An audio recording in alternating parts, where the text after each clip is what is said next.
I'd like to say good evening and welcome to the November 23rd, 2020 regular meeting for the Planning Commission.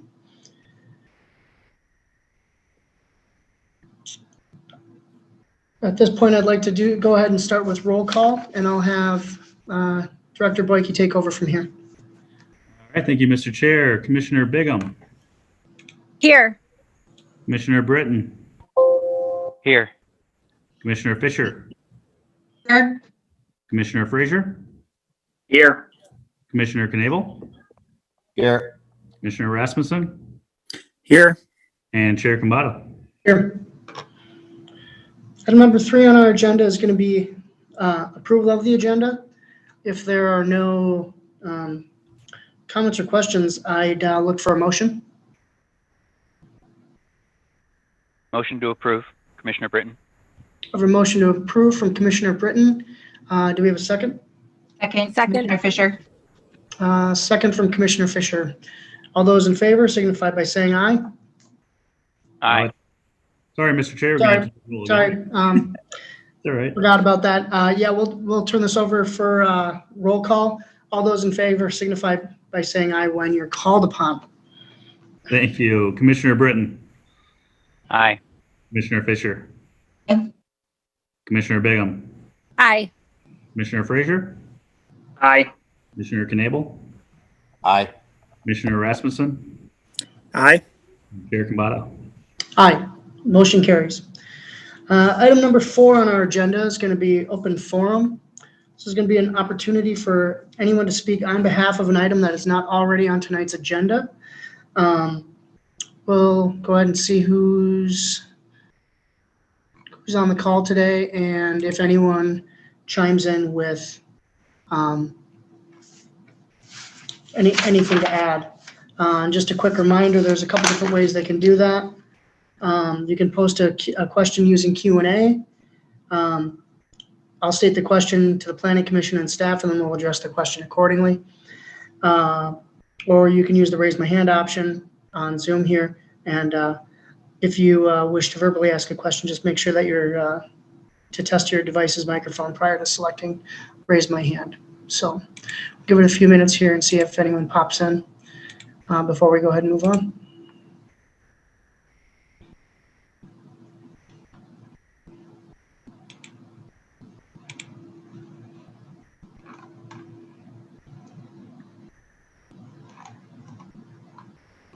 Okay, I think we're looking good for now.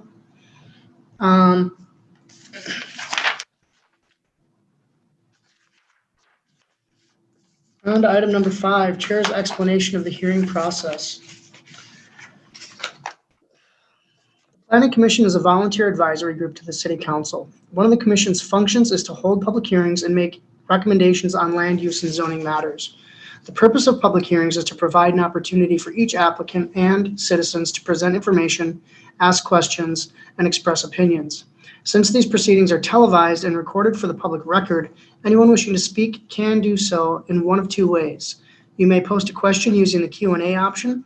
If you post a question, I'll state the question to the Planning Commission and staff, and we will discuss the questions accordingly.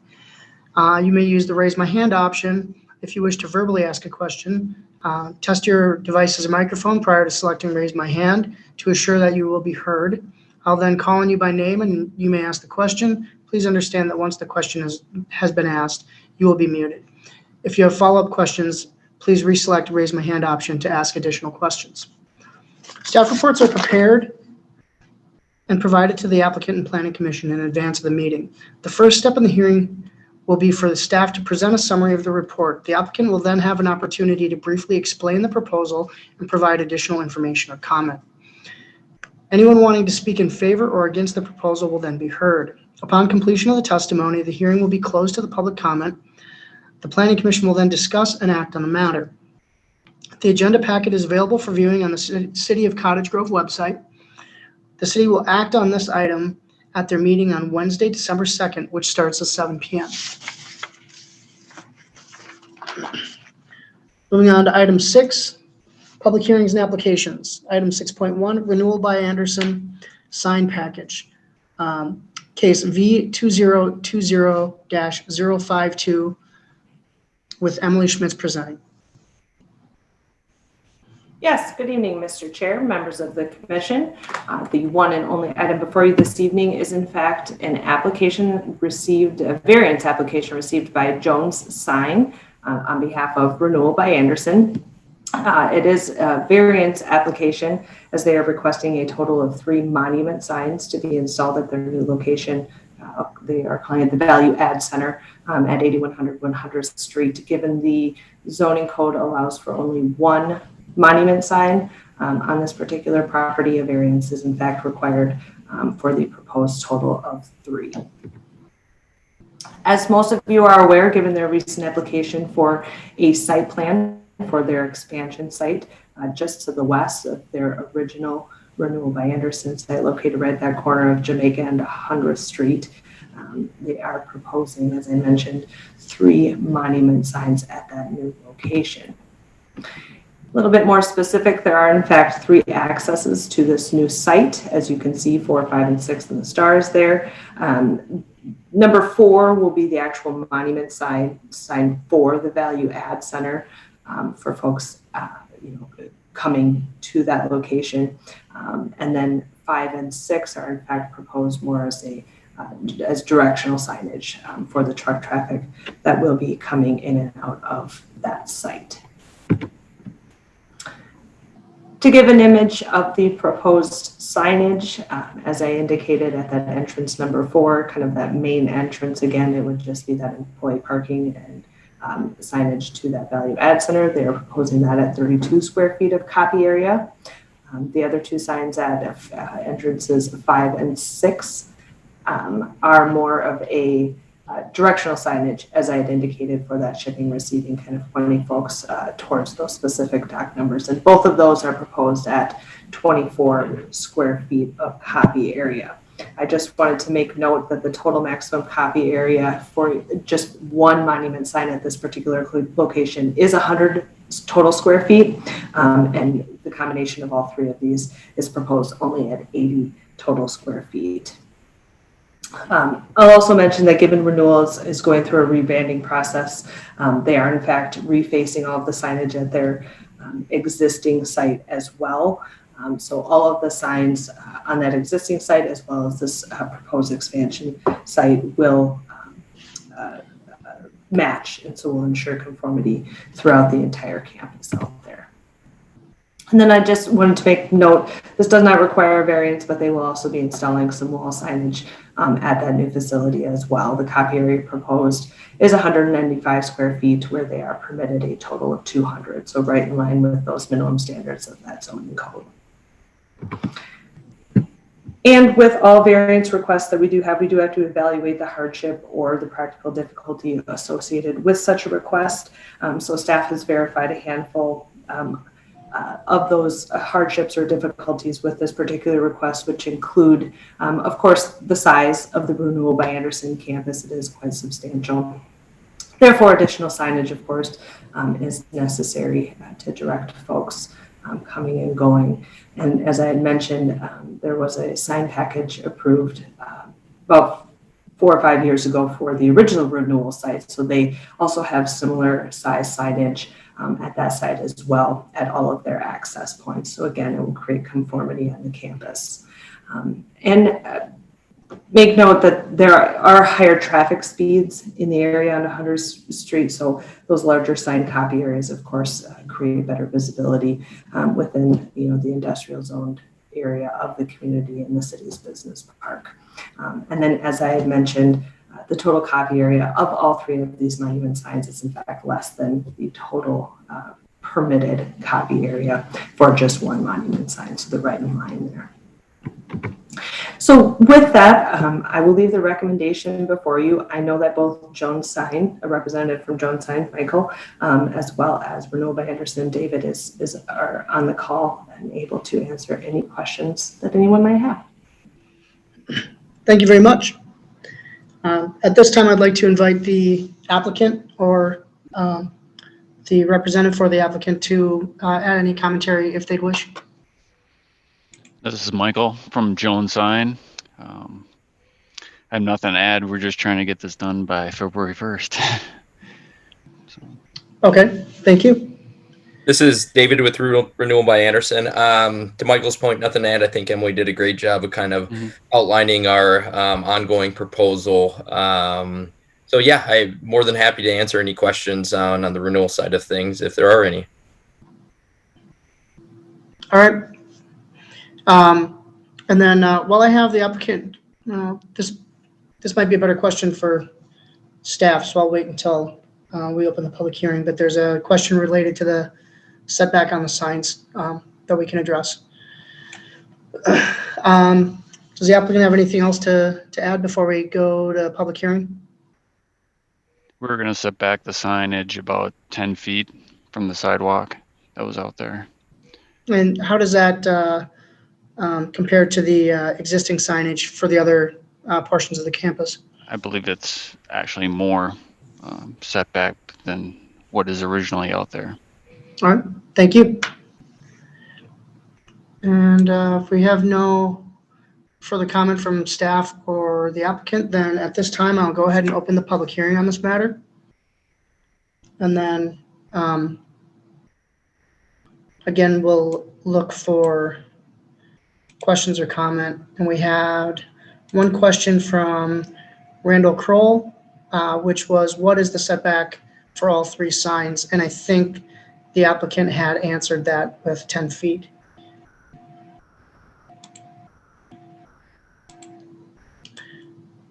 So give another minute here, see if anything else pops up. And then if not, we'll go ahead and close public hearing on this.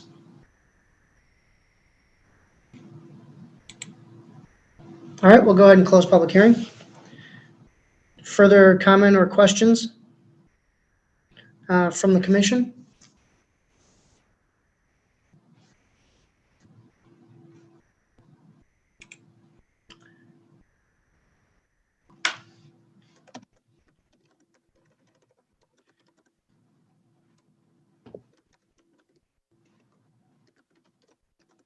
This is Commissioner Rasmussen speaking.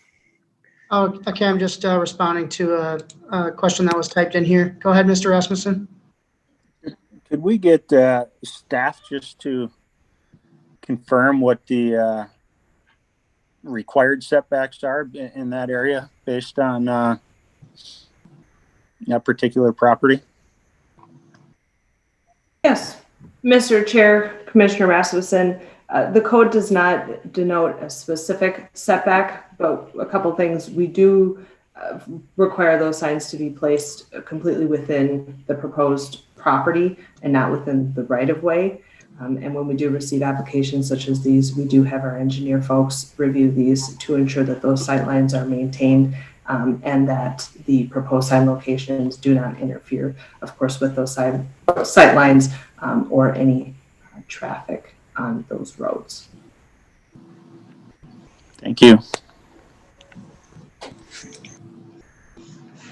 Emily, one more question, just to kind of get a little bit more clarity for the participant who had asked the initial question. As far as these monument signs go, how does this conform to other uses in the business park as far as site visibility at the entrance and egress and size and proximity to the road? Is it in keeping with other parts of the business park there, or is this unique to Andersen? Mr. Chair, members of the commission, generally speaking, I would say monument signs are located in similar locations. Are you asking specifically for the setback? I can't speak as I don't know exactly for other. Yep, so I just want to clarify that the variance request is for the number of signs, not their proximity to the road. Mr. Chair, that is correct. Okay, so everything else about the signs is in keeping with the code except for the number of signs that they've asked for, correct? Correct, Mr. Chair. Thank you. I'm sorry, my first version of that was too long. Not a problem. Thank you. Additional questions or comment from the commission?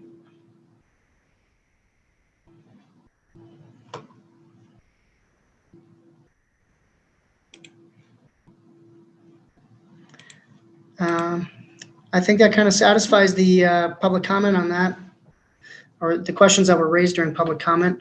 I guess if there's no other comment, I'd look for a motion on this matter. Motion to approve the variance request on behalf of Renewal by Andersen, the additional signage by Commissioner Bigham. All right, and that is motion to approve subject to the stipulations stated in the staff report, correct? Correct, yes. All right, we have a motion to approve from Commissioner Bigham. Do we have a second? Second. Commissioner Knable. Second from Commissioner Knable. Further discussion or comment? All right, then we'll go ahead and move forward with the vote. I'll look to Director Boyke for roll call. All those in favor signify by saying aye. Commissioner Bigham. Aye. Commissioner Knable. Aye. Commissioner Britton. Aye. Commissioner Fisher. Aye. Commissioner Frazier. Aye. Commissioner Rasmussen. Aye. And Chair Kambata. Aye. Motion carries. On to item 7, approval of Planning Commission minutes for October 26th, 2020.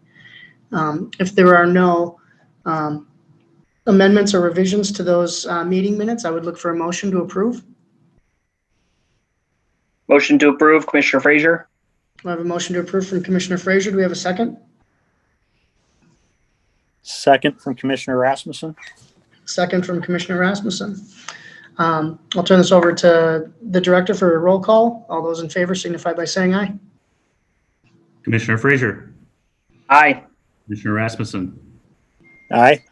Commissioner Bigham. Aye. Commissioner Britton. Aye. Commissioner Fisher. Aye. Commissioner Knable. Aye. And Chair Kambata. Aye. All right, moving on to, motion carries, and moving on. Item 8.1 is a recap of November city council meetings. All right, thank you, Mr. Chair. So we've had 2 city council meetings since the October Planning Commission, the first one being on November 4th, where 2 items that were previously reviewed by the Planning Commission were reviewed by City Council. First one being the lot split at 8811 92nd Street South. The council did approve that minor subdivision request, as well as a minor subdivision request for 61 Marine and Sports, which council also approved on November 4th. Looking at the November 18th City Council meeting, we had the landscape ordinance amendment on the agenda, which the City Council approved, as well as the 2020 East Ravine Alternative Urban Area-Wide Review. That was reviewed by Planning Commission earlier this year, involved a number of steps with the EQB with the state environmental review, and ultimately garnered approval from them as well as City Council again on November 18th. And finally, the zoning amendment and preliminary plat for Glacial Valley Estates was also approved by City Council on the 18th. So with that, I'll turn it over to Councilmember Dennis for his updates. Thank you, Director Boyke, and good evening, everyone. I just want to take a quick moment to wish everyone a safe and happy Thanksgiving as best we can, gathering with their families and enjoying the time and being grateful and thankful for all the good things that are happening in a rather difficult time. So with that said, just a very quick update, 55 new house permits so far for the month for the city. So that part of our business has continued to be absolutely on fire, almost at a historic standpoint. And then with that, I will open myself up for any questions that anyone might have relative to anything involving our city council. Thank you, sir. Thank you for your time. With COVID and everything kind of slowing things down as far as the public engagement and kind of holiday-related festivities, how is the city, or more specifically the group of volunteers that deals with it, moving forward with how are they going to move forward with the holiday train and some of those, seasonal events that would normally occur? Well, that's a great question, and that involves a lot of different organizations that are out there. And so what I've been seeing is that many of them are having what we'll call a virtual event. And this will include opportunities for the public at large to make donations, whether it be a stone soup or even Hail to the Bird. I saw that they're doing a virtual race event. I know the work that I do in cooperation with Beyond the Yellow Ribbon, we're pretty much all doing the same types of things right now. Even our Chamber of Commerce, we were going to have a night of excellence, and that was canceled. So it's going to be all virtual. So pretty much in terms of maintaining safety and compliance with the governor's orders, I believe it was 20-99. What's being asked is that folks just maintain separation. And so I know even with our city hall, we're expecting to close the city hall down at the close of business again on Wednesday afternoon. So it would be an opportunity for folks that if they have, permits or other materials that they want to drop off, what we're going to do is we're going to go back to the protocol that we had during the first shutdown, which will be to have the open vestibule with an opportunity to go in and some instructions and forms and things like that people can fill out there. So it's pretty much a remote scenario. But again, the Holiday Train Committee has been working hard to put together some things that people can do where they can go to the websites or the Facebook sites and, make donations and that type of thing. So that some of that very much needed money and participation can get where it needs to be. And Tony, you'll recall that a year ago, you were one of the many people that came and volunteered with us down at Cub Foods when we did the bagging fundraiser for that exact cause. And so it's a sad thing that we can't be together in the time.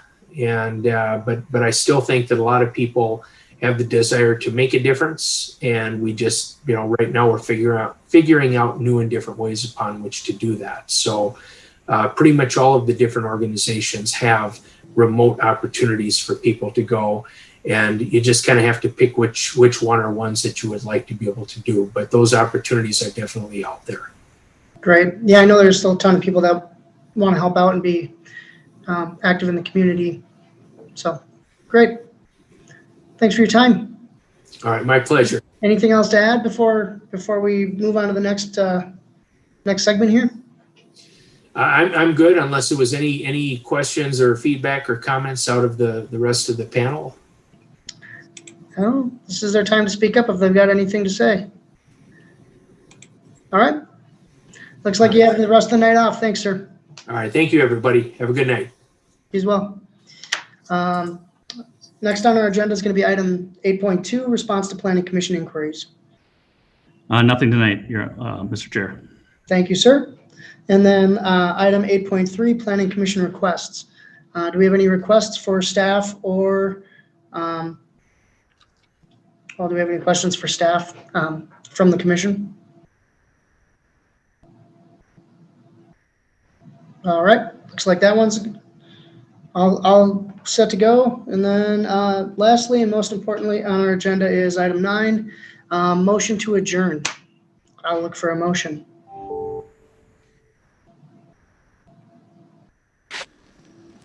Motion to adjourn. Commissioner Bigham. I have a motion to adjourn from Commissioner Britton, and it looks like I had a second from Commissioner Bigham. All those in favor, well, roll call, but all those in favor signify by saying aye.